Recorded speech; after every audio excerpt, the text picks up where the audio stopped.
வணக்கம். இன்றைக்கி குடமிளகாய் சட்னி பண்ணுறதுக்கு தேவையான பொருள் குடமிளகா, புளி, மிளகாய், கொத்தமல்லி,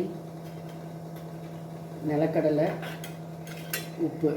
நிலக்கடலை வறுத்த நிலக்கடலையாக இருந்தால் நல்லது, இல்லைன்னா நம்ம வறுத்துக்கலாம். இப்போ எப்படி செய்யலாங்கிறத பார்க்கலாம்.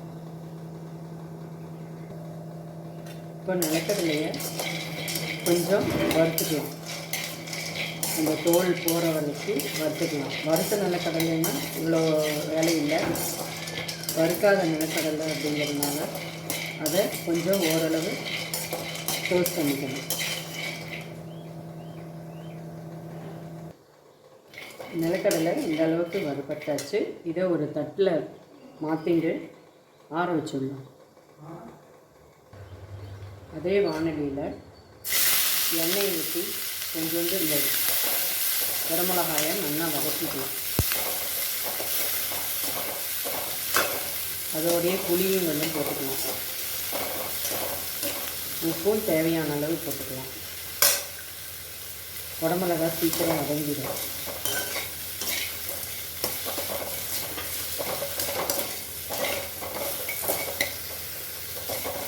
இந்த பச்சை வாடை போகிற வரைக்கும் வதக்கிக்கலாம்.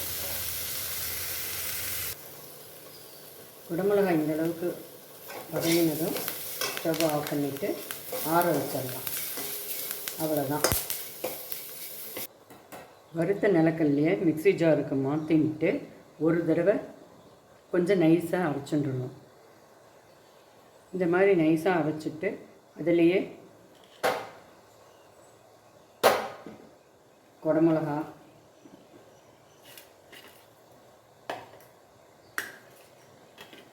பச்சை மிளகா, காரத்துக்கு ஏற்ற மாதிரி பச்சை மிளகா போட்டுக்கலாம். 2 வேணும்னா 2, இல்லைன்னா 1 போடுறதுனாலும் போதும். இதை மிக்சியில் அரைச்சிட்டு வந்துடலாம். அரைச்சதோட இந்த கொத்தமல்லியும் இதையே போட்டு ஒரு தடவை அரைச்சிக்கலாம். தண்ணி வேணும்னாலும் விட்டுக்கு அரைச்சிக்கலாம்.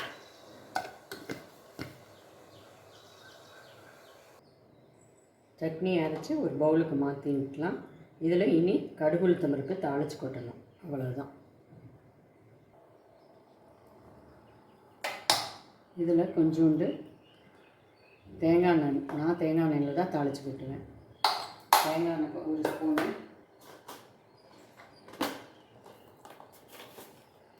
கடுகு, கொஞ்சம் உளுத்தம்பருப்பு.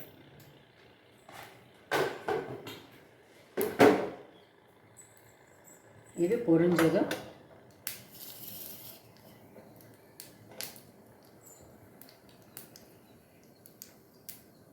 சட்னியில் ஊற்றிடலாம். அவ்வளோதான். குடமிளகாய் சட்னி ரெடி.